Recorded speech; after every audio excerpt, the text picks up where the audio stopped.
Hello friends, welcome to Meera Mind Voice. Day 85, Monday episode in Big Boss House.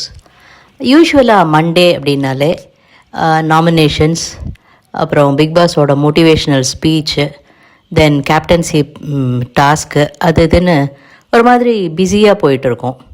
இன்றைக்கி என்ன பண்ணாங்கன்னு பார்க்க போகிறதுக்கு முன்னாடி இந்த சேனலை தடவையாக விசிட் பண்ணுறவங்க சப்ஸ்கிரைப் பண்ண மறக்காதீங்க. தேங்க்யூ. இன்றைக்கி பார்த்தோன்னா 1 hourல நைட்டு கமருதீனும் சாண்ட்ராவும் இதில் நின்று கிச்சனில் நின்று பேசிகிட்ருக்காங்க. கமருதீனோட இஷ்யூ, பாரூட்டேருந்து எனக்கு கிளாரிஃபிகேஷன் வேணும், எனக்கு ஒரு க்ளோஷர் வேணும், என்னமோ பேசிகிட்ருக்காருங்க அவர் மாற்றி. காலம்புற 7:45 விக்ரம் என்ன பண்ணுறாரு, கேமராவில் கனி போனதுக்காக ரொம்ப வருத்தப்பட்டு கனியை பற்றி பேசிகிட்ருக்காரு. அடுத்தது அங்கேருந்து கிச்சனுக்கு திவ்யா கிட்ட உங்ககிட்ட பேசணும் திவ்யான்னு சொல்ல, உங்ககிட்ட பேச எனக்கு ஒன்றும் இல்லை விக்ரம்னு அவங்க சொல்ல, கேப்டன்சி டாஸ்க் முடிஞ்சதுக்கப்புறமா டெஃபினட்டாக நம்ம பேசுவோம், இன்றைக்கி பேசி முடிப்போம் அப்படிங்கிறாரு. அடுத்தது வெளியில் உட்காந்து பாருவும் சாண்ட்ராவும் பேசிகிட்டு இருக்காங்க. நீங்கள் பேசணுன்னா 2 பேரும் தனியாக பேசிக்கங்க, அது எதுக்கு லிவிங் ரூமில் கேட்கணும், இவர் எப்போவுமே இப்படி தான் பண்ணுறாரு, வியன்னாக்கிட்டேயும் இப்படி தான் பேசணும், சாரி கேளுன்னு பயங்கரமாக சார்ஜ் பண்ணார், அதே மாதிரி இவகிட்டையும் பண்ணிகிட்ருக்காரு, என்ன ஒரு மென்டாலிட்டி இது அப்படிங்கிற மாதிரி பேசிகிட்ருக்காங்க. உடனே அதுக்கு அவருக்கு கனி போன ஃப்ரஸ்ட்ரேஷனாக, பிரஜன் போனப்போ நான் சோகமாக இருந்தது நடிப்பு, ஆக்டிங், இப்போ இவருக்கு இது ஃப்ரஸ்ட்ரேஷன் அப்படின்னு கிண்டல் பண்ணுறாங்க. அடுத்தது பார்த்திங்கன்னா மார்னிங் இன்றைக்கி ஒரு டாஸ்க் கொடுத்து விட்டார் பிக் பாஸ். அப்படியே அப்பட்டமாக உடைச்சி பேசிட்டாங்க எல்லாரும். என்னென்னா, பெய்டு ரிவ்யூவர் வைத்திருப்பவர்கள் யார், அதுக்கு இவங்களா ஒரு விளக்கம் கொடுத்தது என்னன்னாக்க, பிஆர் ஆக்டிவிட்டி மூலமாக மேஜராக இந்த வீட்டில் சர்வைவ் பண்ணுறாங்க அப்படின்னுட்டு. அதை பிஆர் ஆக்டிவிட்டி பெய்ட் ரிவ்யூவர்னு வைக்கலாம், அல்லது அவங்களுக்கு பப்ளிக் ரிலேஷன்ஸ் வெளியில் இருக்குன்னு வைக்கலாம். அதை 13 வாரத்துக்கு வந்துட்டோம், நிறைய கடந்து இருப்பீங்க. இதில் யார் யார் இதனால தான் இன்னும் இங்கே இருக்காங்க அப்படின்னு சொல்லுங்கன்னு பிக் பாஸ் டாஸ்க் கொடுத்தாரு. உடனே ஃபஸ்ட்டு பாரு சொல்கிறாங்க, அவங்க எதிர்பார்க்கறத நம்ம சொல்ல வேண்டாம், அதாவது விக்ரம் பெய்டு ரிவ்யூவர்னாரு. ஏன்னா பப்ளிக் ரிலேஷன்ஷிப்னாக்க இவர் ஆல்ரெடி சேனல் வச்சுருக்காரு, எக்கச்சக்கத்துக்கு சப்ஸ்கிரைபர்ஸ் இருக்காங்க, ஸோ இவர் தான் அதில் டாப்பு. ஏன்னா already you're having a public relations. அதனால் சொல்ல பாரு இவங்க நினைக்கிறத சொல்லணுங்கிறது கிடையாது அப்படின்னு சொல்ல, நம்ம டெஃபினேஷனுக்கு சொல்லலான்னு அவங்க ஒரு மாதிரி இந்த டாஸ்க்கை சொல்லி முடிச்சிட்டாங்க. ஃபஸ்ட்டு கமருதீன் விக்ரம், பாரு, சபரி, அரோரா. ஏன்னா விக்ரமுக்கு சேனலே இருக்குது, பாருவும் ஆல்ரெடி விஜே ஒரு ஃபேன் ஃபாலோயிங் இருக்குது, சபரி ஒரு ஆக்டர் அதனால் இருக்குது, அரோரா ஆல்ரெடி அவங்களுக்கு யூடியூப் சேனல் இதெல்லாம் வச்சுருக்காங்க, சோஷியல் மீடியாவில் பிரபலம் அப்படின்னுட்டு. இதில் சாண்ட்ரா தாங்க உடைச்சாங்க. எங்ககிட்ட முதல்ல கேட்டாங்க, கமருதீன் அண்ட் சபரியினுடைய பிஆர் எங்ககிட்ட முதல்ல கேட்டாங்க, இத்தனை போஸ்ட் போடுவோம், ஒரு வாரத்துக்கு 25 போஸ்ட்டு, அதுக்கப்புறம் டேமேஜ் கண்ட்ரோல் எல்லாத்தையும் புட்டு வச்சு, நேற்றுக்கு தான் நான் சொல்லியிருந்தேன் பிஆர்னா என்னென்னா என்னப்பா சொல்லுங்கப்பா அப்படின்னுட்டு. அடுத்த சேனலில் போய் இவங்களை பற்றி டேமேஜ் பண்ணி இந்த மாதிரி போஸ்டெல்லாம் போடுறதுக்கு செய்யறதுக்கு 3 லட்ச ரூபா கேட்டாங்க, எங்ககிட்ட முடியாதுன்னு சொல்லிட்டோம் அப்படின்னாங்க. அடுத்தது நாங்கள் 4 பேர் வரும்போது அதுலேருந்து ஒருத்தர் பேரை சொல்லி அவங்களுக்கு பிஆர் ஏற்பாடு பண்ணிட்டாங்கன்னு அவங்க கேட்டாங்க எங்களை, அவங்க கேட்டது 30 லட்ச ரூபா வரைக்கும் ஆகும்னு சொன்னாங்க அப்படின்னுட்டு. அதில் பிக் பாஸ் எதுவுமே சொல்லலை, பிஆர் வச்சுட்டு வந்தேன்னா என்ன வேணாலும் பண்ணு, மக்களுக்கு எக்ஸ்போஸ் பண்ணுறேன், அதை அவ்வளோதான். அதுக்கு போக உங்களுடைய சாமர்த்தியம், நீங்கள் வின் பண்ணுறது, இதை பார்த்து மக்கள் ஓட்டு போடட்டும், அன்அஃபிஷியல் ஓட்டிங்கில் யாரை வேணாலும் முன்னாடி வச்சுருக்கட்டும். இதில் டாப் பிஆர் வச்சுருக்கிறது கானா வினோத் தான். அவருக்கு அள்ளு விட்டுருச்சு, நான் பாத்ரூம் போயிட்டு வரேன்னுட்டு கிளம்பி பாத்ரூம் போனார், வந்தார், என்ன பேசுறதுன்னு யோசிச்சார். இதில் சாண்ட்ரா வெளியில் பேசுகிறாங்க, நான் சபரிக்கு பிஆர் இருக்குன்னு சொன்னோன்னே அவன் மூஞ்சியே மாறி போயிடுச்சு அப்படின்னுட்டு. இதில் ஓப்பனாக வெளியில் வந்து அடிக்கிறதுன்னு பார்த்தா பாரு பிஆர் தாங்க. எல்லா சேனல்லையும் போய் ஏதாவது கமெண்ட் போடுறாங்க. நேற்றுக்கு நம்ம இதுலேயே யாரோ ஒருத்தர் ரிவ்யூ போட்டிருக்காங்க, பார்த்தா பாரு பிஆரோ அப்படின்னு தோன்ற அளவுக்கு. இவ்வளோக்கும் சப்ஸ்கிரைபர் பார்த்தாருன்னா 200க்குள்ளே தான். ஆனாலும் வியூவர்ஷிப் நிறைய இருக்குது. I am so happy about that. So இந்த மாதிரி ஒவ்வொருத்தரும் சொல்லிகிட்டு இருக்க. கானா வினோத் வந்து எங்கள் வீட்டில் வாடகை கொடுக்கறதுக்கு, வாங்கின வீட்டுக்கு இஎம்ஐ கட்டுறதுக்கு பைசா இல்லாமல் தாங்க நான் உள்ளே வந்திருக்கேன். நான் எங்கெங்கே பிஆர் செட் பண்ண போகிறேன் அப்படின்னுட்டு. பிஆர் செட் பண்ணுறதுக்கு பைசா எல்லாம் வேணாம் வினோத், ஏதாவது பேசிக் அமௌண்ட் கொடுத்துட்டு நீங்கள் முடிச்சதுக்கு அப்புறம் கூட போய் கொடுக்கலாம் அப்படின்னு சொல்ல தோணினது. அதுக்கப்புறம் சீக்கிரமாக சொல்லுங்கன்னு சொல்லாங்க. ஸோ திவ்யாவுக்கு ஸ்ட்ராங்காக பிஆர் ஒர்க் இருக்குது. அவங்க ஃப்ரெண்டே வந்தப்போ, அவங்க வீட்டிலேருந்து வந்தப்போ அவங்க சொன்னாங்க 200% சொல்ல சொன்னான் உன் ஃப்ரெண்டு அப்படின்னுட்டு. ஸோ அவங்களுக்கு பிஆர் நல்லா போயிட்டுருக்கு அப்படின்னுட்டு. அரோரா வந்து சொன்ன உடனே எல்லாரையும் சொல்லிட்டீங்களா? அரோரா வந்து சொல்கிறாரு, பிஆர் இல்லைன்னா எப்போவோ இவங்க வெளியில் போயிருப்பாங்க இஸ் தி டாபிக் அப்படின்னுட்டு. அது எல்லாருக்குமே தெரியும். திவ்யா வினோத் பிஆர் இல்லைன்னா என்றைக்கோ வெளில போயிருப்பாங்க. கமருதீன் வந்து கமருதீனுக்கு இருக்காங்க, பாரு, சுபிக்ஷா, விக்ரம் இவங்களுக்கெல்லாம் ஃபேன்ஸ் பேஸ் இருக்குது அப்படிங்கிற மாதிரி அவங்களும் ஏதோ சொல்லிட்டு போனாங்க. உடனே எல்லாரையும் சொல்லிட்டீங்களா? பரவாயில்ல, கொஞ்சம் யோசித்து சொல்லுங்கள் அப்படின்னு அவர் வேணுன்ட்டே வாயை பிடிங்கி வாங்குறாரு. அரோரா வந்து எனக்கு ரொம்ப சிக்காக இருக்கேன் அப்படின்னாங்க. ஆனால் நைட்டு டாஸ்கில் பயங்கரமாக கலக்கிட்டு இருந்தாங்க. திவ்யா வந்து சொல்கிறாங்க, என்கிட்டே வந்து கேட்டிருக்கலாம், இங்கே வந்து அட்ரஸ் பண்ணுறதுக்கு முன்னாடியே கேட்டிருந்தீங்கன்னா நான் சொல்லியிருப்பேன் பிஆர் இருக்கா இல்லையான்னு. ஏன் வந்து ஓப்பனாக அட்ரஸ் பண்ணீங்கிற மாதிரி சாண்ட்ராக்கா சொல்லிவிட்டு கம்ரு அது இதுன்னு என்னென்னமோ சொல்லிகிட்டு இருந்தாங்க. அடுத்தது இதையே மாற்றி மாற்றி ஒவ்வொருத்தரும் பேசிகிட்டு இருந்தாருங்க. இது பண்ணின உடனே கமருதீன் வந்து சொல்கிறாரு, நான் வந்து என்கிட்ட பைசாவே கிடையாது, என் ட்ரெஸ்ஸுக்காக மட்டும் 2 லட்ச ரூபா கொடுத்துட்டு வந்தேன்னா எப்படி? அவர் போடுறதுக்கு 100 நாளைக்கு ட்ரெஸ்ஸுக்கு 2 லட்ச ரூபா கொடுத்துட்டு வந்தாராம் அப்படின்னு சொல்லிட்டு, பணபலம் படைபலம் இருப்பவங்க தான் வின் பண்ணுறாங்க அப்படிங்கிற மாதிரிலாம் சொல்ல, கமருதீன் வந்து பார்வதிக்கு வந்து வச்சுக்க முடியும், அவங்க ஆல்ரெடி பணக்காரங்க, ஆல்ரெடி பணங்காசு இருக்கிறவங்க அப்படிங்கிற மாதிரிலாம் வேற பேச, அந்த இடத்துல திரும்ப அந்த பேட் டச் விவகாரம் வெடிக்குது. இதில் வந்து அரோராக்கும் கமருதீனுக்கும் சரி, பார்வதிக்கும் சரி, பார்வதி தெளிவாக இந்த விவகாரம் நிறைய நம்ம பார்த்துட்டோம். ஸோ இப்போ இவங்க என்ன பேசுகிறாங்கங்கிறத விட இது ஆரம்பித்தது பார்த்தோன்னா, பார்வதி ரொம்ப தெளிவாக ஒருத்தரையும் ஃப்ரேம் பண்ணுறதுக்கு எப்போ பண்ணலாம், எப்படி பண்ணலான்னு திவாகர்கிட்ட பேசும்போது இது ஒன்று சொன்னாங்க. இதே நேரத்தில் சொன்னாங்களான்னு நமக்கு ஞாபகம் இல்லை. ஆனால் அண்ணேன்னு சொல்லிவிட்டு நான் நகர்ந்து வந்துட்டேன் கமருதீன் கிட்டேருந்து அப்படின்னு வேற சொன்னாங்க. ஸோ அவங்க அண்ணன் ஜோனில் வைக்கணும்னு பார்த்தவர் எப்படி ஃப்ரெண்டுக்கு மேலே போனார். ஏன்னா இப்போ வந்து கமருதீன் கிட்டத்தட்ட கல்யாணத்தை பற்றி யோசிச்சிட்டேன், எங்கள் ஃபேமிலி வந்தப்பெல்லாம் நான் ரொம்ப பயந்தேன், யாராவது வந்து அடிச்சிருவாங்களோ ஏதாவது சொல்லிடுவாங்களோன்னெலாம் பயந்தேங்கிற மாதிரி தான் அவர் பேசுகிறாரு. ஆனால் இந்த அம்மா நோ, அரோரா மென்ஷன் பண்ணும்போது கூட லவ் இல்லை, ஃப்ரெண்டுக்கு மேலே அவ்வளோதான் அப்படின்னு தெளிவாக சொல்கிறாங்க. அடுத்தது இவங்களுக்கு இந்த ஷோவில் உட்காந்து புறம் பேசுகிறதுக்கு, அடுத்தவங்களை பற்றி பேசுகிறதுக்கு, பண்ணுறதுக்கு 2 ஆள் தேவை. முதல்ல இருந்தது நம்ம வாட்டர்மெலனும், அடுத்தது கலையும், அடுத்தது இருந்தது சாண்ட்ரா, அதுக்கப்புறமா கமருதீன், இல்லை திவாகர் கமருதீன், அடுத்தது சாண்ட்ரா அமித், இப்போ எகெயின் கமருதீன் சாண்ட்ரா. ஏன்னா அமித் வெளில போயிட்டார். அவங்களுக்கு ஆள் தேவை. அவங்களால கமருதீனை விட்டுட்டு ட்ராவல் பண்ண முடியாது. ஆனால் அவங்க ப்ரொஜெக்ட் பண்ணுறது என்னென்னா, கமருதீன் என்னால் தான் ட்ராவல் பண்ணுறான் அப்படிங்கிற மாதிரி.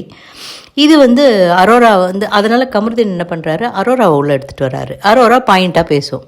அது சொன்னது ஒரு தப்பான விஷயம் பேட் டச்சுங்கிறது. அது வந்து ஒரு பையனையும் ஈக்குவலாக பாதிக்கும். அந்த பொண்ணோட இன்டென்ஷன் இல்லாமல் டச் பண்ணுறது ரொம்ப தப்புன்னு ஏதோ சொல்ல வர பார்வதி உள்ள பூந்து, இந்த பார் என்னென்ன பண்ணணும் ஏது பண்ணணும்னு எனக்கு நீ கிளாஸ் எடுக்காத, தெரிஞ்சுதா? எனக்கு என்ன பண்ணுற அந்த அம்மாவுக்கு எல்லாம் தெரியும். பிக் பாஸ் கூட அவங்களுக்கு சொல்லிக் கொடுக்க முடியாது. அவங்க என்ன பண்ணுறாங்கன்னு அவங்களுக்கு தான் தெரியும். இதெல்லாம் தெரிஞ்சுதான் அவங்க அம்மாவும் ரொம்ப சைலண்ட்டாக கிளம்பி போயிட்டாங்களோ அப்படின்னு தோணுது. அதை பயங்கரமாக போக இவன் அரோரா அழகாக எடுத்து வச்சு எக்ஸ்ப்ளனேஷன் பண்ண பார்வதி போய் அதை அழுது டைவர்ட் பண்ண பார்க்க கமருதீன் முடியாது, இன்றைக்கி இதை முடிச்சு தான் ஆகணும்னு அவர் ஒரு பக்கம் கோபமாக ஒரு ஆக்ரோஷமான ஒரு முகத்தை வெளிப்படுத்த அது பெரிய பிரச்சனையாக போயிட்டே இருக்குது. இவங்க என்ன சொல்கிறாங்க தெளிவாக, அப்போ நீ என்னை விட்டு போகிறேன்னு சொன்னது எனக்கு அன்னைக்கு அப்படி தான் தோணுச்சு, பேட் டச்னு சொன்னதுக்கு சாரி, ஆனால் அந்த க்ஷணத்தில் எனக்கு தோணுச்சு. இவர் என்ன சொல்கிறாரு, அந்த க்ஷணத்தில் எனக்கு தோணுச்சுங்கிறத தான் இவர் மென்ஷன் பண்ணுறாரு. தோணினது நான் பேட் டச் பண்ணேன்ற மாதிரி தோணினதா, அது அப்படின்னா தவறாதான ப்ரொஜெக்ட் ஆகும். இதை யாருமே புரிஞ்சுக்காமல் அப்படியே டைவர்ட் பண்ணி எங்கேயோ சுற்றிட்டு இருக்குங்க. ஆனால் இது ஒன்றுமே தேவையே இல்லாத விஷயம். இவங்க பெருசு பண்ணி அதை ஏதோ ஒன்றத்தை வெளில கொண்டு வர ட்ரை பண்ணுறாங்க, ஏதோ ஒன்றத்தை வச்சு சர்வை பண்ண ட்ரை பண்ணுறாங்க. அது என்னன்னு நம்மளை முட்டாளாக்குறாங்களா இல்லை இதுக்குள்ளேயே லூப்பில் சுற்றி அவங்க முட்டாளாகிறாங்களா தெரியல. இதில் சுபிக்ஷா பேச வர வினோத் எப்போ பாரு நான் மீனவ பொண்ணு நீ சொல்லாத, இங்கே எவ்வளவோ பேர் வந்திருக்காங்க, அது கேட்குது எத்தனை பேர் வந்திருக்காங்க அப்படின்னுட்டு. அவர் அந்த கம்யூனிட்டிலேருந்து போய் பெரிய கேரம் சாம்பியன் இருக்காங்க, இந்த சாம்பியன் இருக்காங்க, அந்த பொண்ணு அதெல்லாம் சொல்லவே இல்லை. இதுலேருந்து யாரும் சாதனையாளர்கள் இல்லைன்னுலாம் சொல்லலை. நான் இந்த வீட்டுக்குள்ளே இந்த இதை ரெப்ரசன்ட் பண்ணி வந்திருக்கிறது எனக்கு பெரிய விஷயம்னுட்டு. அதை சொல்லாதுன்னு சொல்கிறதுக்கு நீங்கள் யார்? இந்த வீட்டில் எல்லாருக்குமே பேச உரிமை உண்டேன்னுட்டு விக்ரமும் அதுக்கு சப்போர்ட்டுக்கு போகிறாரு சுபிக்ஷாவுக்கு. அது ஒரு பிரச்சனை. அடுத்தது இந்த நைட்டு டாஸ்க் வச்சாங்க இல்லையா, அதுக்காக பிளாக் போர்டில் இவங்க ஹைட்டு மார்க் பண்ணுறதுக்கு ஆக்டிவிட்டி ஏரியாவுக்கு வர சொன்னாங்க. 2 பேராக போனோம். சாண்ட்ராவும் திவ்யாவும் உட்காந்துட்டு இருக்காங்க, பார்வதி அங்கே இல்லை. சுபிக்ஷாவும் அரோராவும் போயிட்டாங்க. அதே மாதிரி 4 பாய்ஸும் 2 பேராக போயிட்டாங்க. சாண்ட்ரா போய் பாருவான்னு கூட்டிகிட்டு போனாங்க. திவ்யா கொஞ்சம் சேட் ஆகிட்டாங்க. அப்பயே திவ்யா வெண்ட் லோன். அது வேறு எதுக்கும் இல்லைங்க, இந்த சிலுவை மாதிரி ஒரு இது பண்ணினாங்கல்ல நைட்டு ஆக்டிவிட்டிக்கு, அது பண்ணுறதுக்காக இவங்களோட ஹைட்டு மெஷர்மெண்ட்டுக்கு தான். அது முடிஞ்ச உடனே நாமினேஷன் இன்னைக்கு. ஆக்சுவலாக இது தேவையா? இவ்வளோ தூரம் பேச விட்டுருக்கணுமா தெரியல. நாமினேஷனுங்கிற பேரில் ஃபஸ்ட்டு விக்ரம் நாமினேட் பண்ணது திவ்யா, சாண்ட்ரா. இன்றைக்கி நாமினேஷனில் எல்லாருமே நாமினேட்டட், எல்லாருமே நிறைய பேசினாங்க. நாமினேஷனுங்கிறத தன்னுடைய செல்ஃப் குமுறல்கள் மற்றவங்க மேலே இருக்கிறது எல்லாத்தையும் இறக்கி வைக்கிற இடமா யூஸ் பண்ணிக்கிட்டாங்க. எல்லாம் ஓகே. ஆனால் இதில் விக்ரம் பேசிய வார்த்தைகள் ரொம்ப அபவ் போர்டு. அதாவது அது என்ன சொல்கிறது, திவ்யாவை ஃப்ராடு, ஈகோசென்ட்ரிக் மேனியாக்கு, மாற்று கருத்தை சொன்னோன்னா அதை அக்செப்ட் பண்ணிக்காமல் தப்பிச்சு போகிற கோழை. இது எல்லாருமே அவங்கள சொல்லிட்டு இருக்காங்க. சுற்றி விடாமல் பேசுங்க திவ்யான்னு சொல்லிட்டு தான் விஜய் சேதுபதியே அவங்கள காப்பாற்றினார். அடுத்தது ஏதாவது கருத்து சொல்லணுன்னா அடுத்தவங்க பேச வரும்போது குறுக்க போய் பேசி இதுதான் என்னோட இது, நீ என்ன வேணாலும் பேசிக்கோ, நீ சொல்கிறது எனக்கு தேவையில்லைன்னு வாக் அவுட் பண்ணிடுவாங்க. இதெல்லாம் பண்ணும்போது ஹவுஸ்மேட்ஸ் எல்லாருமே இந்த மாதிரி நீ பேசக்கூடாது அப்படின்னு சொல்ல உடனே விக்ரம் கேட்குறாரு, என்ன சாண்ட்ரா அவாய்ட் பண்ணுங்கன்னு சொல்கிறீங்க, அவங்க என்னை இது பண்ணிட்டு போகிறாங்க, அப்படியே எனக்கு ட்ராமா ஆகுது அப்படி இப்படின்லாம் பேச திவ்யா சொல்லிட்டாங்க, சரி என்னை பற்றி தானே பேசுகிற, பேசு, உனக்கு தான் வெளில டேமேஜ் ஆகும், ரைட்டு, நாமினேஷனில் அவர் பேசுகிறார், பேசட்டும், தவறுன்னா பிக் பாஸ் சொல்லட்டும், அப்படி இல்லையா அது தப்புன்னா வீக்கெண்டில் நான் செருப்படி வேணாலும் வாங்கிக்கிறேன், அது ஏன் பிரச்சனை அப்படின்னுட்டு அவர் பாட்டு பேசிகிட்டே போனார். பயங்கரமாக பேசினார். மேலும் மேலும் பழி போட்டு அது எல்லாமே ஆக்சுவலாக திவ்யா பண்ணுறாங்கங்க, நான் இல்லைன்னே சொல்லலைங்க. அதில் இவர் எல்லாத்தையும் சொல்லியிருக்கலாம், கோழைங்கிற மாதிரி கூட சொல்லிட்டு போயிருக்கலாம், நீ வாக் அவுட் பண்ணுறேன்னு சொல்லலாம். ஃப்ராடு, ஈகோ சென்ட்ரிக், மேனியாக் அப்படி இப்படின்லாம் சொல்கிறது உங்களுக்கு ஈகோ ஜாஸ்தியாக இருக்குன்னு சொல்லிட்டு போங்களேன், அது எதுக்கு அந்த வார்த்தையை கொடுத்து ஃப்ரேம் பண்ணுறீங்க? விக்ரம் செய்த இந்த செயல் ரொம்ப அநாகரிகமாக ரொம்ப மோசமாக இருந்தது. அப்புறம் உங்களுக்கும் பார்வதிக்கும் என்ன வித்தியாசம்? இதே இதுதான், பார்வதிக்கும் திவ்யாவுக்கும் பெருசாக வித்தியாசம் கிடையாது. ஏன்னா அவங்களும் மற்றவங்க பேச வந்தான்னா என்ன சொல்கிற, நீங்கள் ஒரு இது சொல்லும்போது அதை பிடிச்சி பேசி இவங்க என்ன பேச வந்தாங்கங்கிறதையே மறந்து போக விட்டு அதுக்கு வார்த்தைக்கு வார்த்தை, அது என்ன வேறு சொல்லுவாங்கன்னா, நீ சொல்லும் போதே நான் சொல்லிவிடுவேன், இல்லாட்டினா மறந்துடுவேன் அப்படிம்பாங்க. வார்த்தைக்கு வார்த்தை பேசி அவ்வளோதான், பேசி முடிச்சாச்சு, நீ சொல்கிறத நான் கேட்கறதுக்கு தயாராக இல்லைன்னு வாக் அவுட் பண்ணுவாங்க. இது எல்லாமே அலிகேஷன்ஸ் எல்லாமே கரெக்டுங்க. ஆனால் நீங்கள் யூஸ் பண்ணுற வார்த்தை ரொம்ப ரொம்ப ரொம்ப ரொம்ப தப்பாக இருந்ததுங்க. இப்படி ஒருவர் 12 வாரமாக இந்த வீட்டில் இருந்தது அயோக்கியத்தனம் அப்படிங்கிறதெல்லாம் ரொம்ப உங்களுடைய பாடி லாங்குவேஜ் அண்ட் உங்களுடைய ப்ரொனன்சியேஷன் அந்த ஸ்டைலில் அது பார்த்தா ரொம்ப மோசமாக தெரியுது. அவங்க என்னோட ஹானஸ்டியை டீக்ரேட் பண்ணுறாங்க, கவுண்டர் கொடுத்து தாண்டி போயிடுறாங்க. இதெல்லாம் ஓகே, ஹானஸ்டியை இது பண்ணுறாங்க, டீக்ரேட் பண்ணுறாங்க, அதெல்லாம் ஓகே. ஆனால் இந்த பிரச்சனை ஆக்சுவலாக வந்தது சுபிக்ஷாக்கும் திவ்யாக்கும்.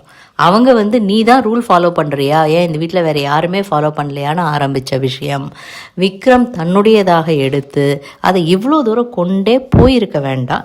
இந்த வாரம் at the end of the day எல்லாருமே நாமினேட்டட். அரோரா கமருதீனையும் சாண்ட்ராவையும், பாரு ஓப்பனாக இது ஓப்பன் நாமினேஷன், கமருதீனையும் அரோராவையும் எல்லாரையும் நாமினேட் பண்ணி இழுத்து விட்டார்கள். அவ்வளோதாங்க. இது ரொம்ப பெரிய விஷயமா இன்றைக்கி 2 விஷயம், ஒன்று பேட் டச்சு, இன்னொன்று விக்ரமனுடைய இந்த இது. அடுத்தது நைட்டு டிக்கெட்டு ஃபினாலே டாஸ்க்ஸ் ஆரம்பிச்சிடுச்சு. இதில் கார்டனில் அந்த சிலுவை மாதிரி ஒரு போர்டு மாதிரி ஒன்று பண்ணி அதில் நின்று கையால் மேலே பிடிச்சிட்டு நிற்கணும். அதில் ஃபஸ்ட்டு கீழே இறங்கினது கையெடுத்தாலோ கொஞ்சம் அட்ஜஸ்ட் பண்ணும்போது கையை விளக்கினாலே கூட அவுட்டு. ஃபஸ்ட்டு சாண்ட்ரா இறங்கியே வந்துட்டாங்க. அவங்க இறங்கி வந்தது 18 நிமிஷமோ ஏதோ சம்திங். அடுத்தது விக்ரம் கிட்டத்தட்ட 45 மினிட்ஸ் நின்று இருக்காருங்க. 3ஆவதாக வினோத், அவரும் 48 மினிட்ஸில் வந்துட்டார். 4ஆவதாக வினோத் ஆக்சுவலாக கையெடுத்துட்டாரு அப்படின்னு சொல்லிட்டு பிக் பாஸே கூப்பிட்டு இறக்கிட்டாரு. 4ஆவதாக சபரி வந்தார். 5ஆவதாக பாரு இறங்கினாங்க, கால் எடுத்துட்டாங்க அவங்க. 6ஆவதாக திவ்யா, என்னால் முடியலன்னு அவங்க இறங்கி வந்துட்டாங்க. திவ்யா கிட்டத்தட்ட 2.25 மணி நேரம் வரைக்கும் நின்றுட்டு இருந்தாங்க. மற்றவங்க எல்லோரும் கொஞ்சம் நேரம்தான். ஃபஸ்ட்டு இறங்கின சாண்ட்ராக்கு 1 பாயிண்ட்டு, அந்த மாதிரி திவ்யாவுக்கு 6 பாயிண்ட்டு, ஏன்னா 6ஆவதாக இறங்கினதுனால. சபரி 4, பாரு 5. இன்னும் 3 பேர் நின்றுட்டுருக்காங்க. மிட் நைட்டில் பார்த்தப்போ 1 ஹவரில் ஆக்சுவலாக அதை காமிக்கலை. 1 ஹவரில் 3 பேர் இறங்கினோடனே நிறுத்திட்டாங்க. சபரி இறங்கினதெல்லாம் கூட காமிக்கலை. அதெல்லாம் நாளை காமிப்பார்கள் என்று எதிர்பார்க்கப்படுகிறது. நாளைக்கு என்ன டாஸ்க் இருக்கும்? ஆக்சுவலாக வெளியில் கசிகிற விஷயம் டான்ஸ் டாஸ்க்கு முடிஞ்சிருச்சு. அதில் சாண்ட்ரா ஓன் அப்படின்னு இன்றைக்கி சுபிக்ஷா ஓன்னுட்டு நமக்கு ப்ரமோலையே காமிச்சாங்க. ஸோ டிக்கெட்டு ஃபினாலே ஆக்சுவலாக இந்த டாஸ்க் ரொம்ப நல்லா இருந்தது. இவங்களோட என்டூரன்ஸை செக் பண்ணுற மாதிரி இண்டிவிஜுவலாக தான் எல்லோரும் விளையாடி ஆகணும். நல்லா பண்ணினாங்க எல்லாருமே. இதே மாதிரியே எல்லா டாஸ்க்கும் என்டர்டெய்னிங்காக இருக்கும்னு எதிர்பார்ப்போம் இந்த வாரம் முழுக்க. மே த பெஸ்ட் வின். ஸோ உங்களுடைய கருத்துக்களை கமெண்ட் செக்ஷனில் சொல்லுங்கள். இந்த வீடியோவை லைக் பண்ணுங்கள், ஷேர் பண்ணுங்கள், சப்ஸ்கிரைப் பண்ண மறக்காதீங்க. தேங்க்யூ.